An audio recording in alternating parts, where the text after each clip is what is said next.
Based on the reaction to the last video and some comments I had way back, I should probably make a video where I talk about emo violence, I guess.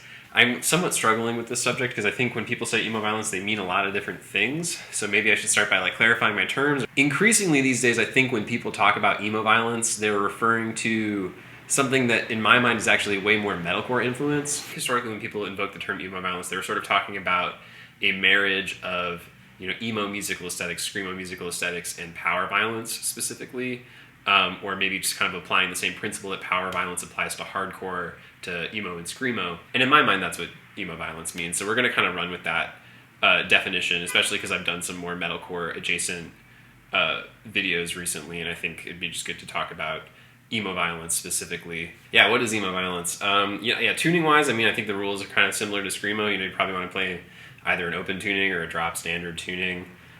Something that you can grab octaves with is probably going to be really critical in this genre. It's kind of all about the octave here, kind of like motion like that. You're also kind of picking out a lot of stuff. Like when I think of big emo violence bands, I think of a lot of bands that kind of took ideas from screamo and sort of boiled them down and just played them a lot faster, basically.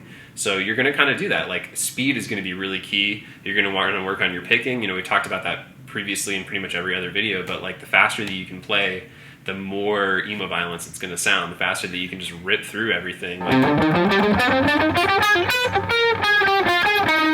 Doing your scales and stuff. Maybe also moving chromatically up the neck. And, up and down picking. This is fast stuff, so that's going to be a critical part. Power violence has lots of chromatic motion similar to metalcore, but it might move in a more hardcore direction.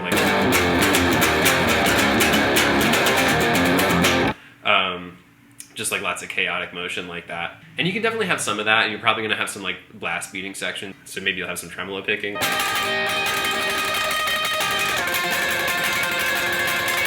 So yeah, you might not be doing tons and tons of chunky power chords or big chords on the guitar. And that means that what the bassist is doing is really important to how the song sounds. If you really go back and listen to old Orchid, for instance, there's tons of harmonic motion in the bass.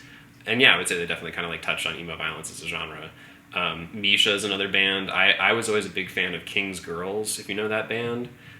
These are bands that I think of when I think of emo violence. Just really fast playing, kind of functionally not terribly dissimilar from screamo, but just a lot faster. So yeah, I mean, if you want to go back and watch the screamo video and then just be okay, well, instead of playing this kind of in the, 160 to 190 BPM range, we're going to push it past 200. I mean, that's kind of a big part of it. And, a more condensed song structure goes with that too. I think a really gritty production approach is going to make a huge difference in terms of making things sound more emo violence-y. None of the bands back in the day that were making that kind of music had a really high level of production. They were all, just hit and record on a tape deck.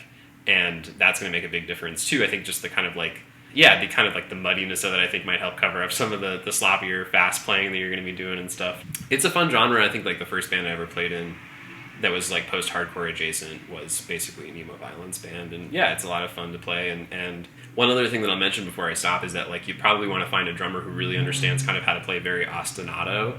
Drum parts in emo violence songs tend to really avoid grooving for the most part. And they can be pretty simple, but yeah, they heavily accent based upon what the guitar is doing a lot of the time, or they're blast beating. Those are both very common. So yeah, maybe go back and listen to those bands I talked about, give it a try, just work on playing quickly. I'll put links in the description for the music, and have fun with it.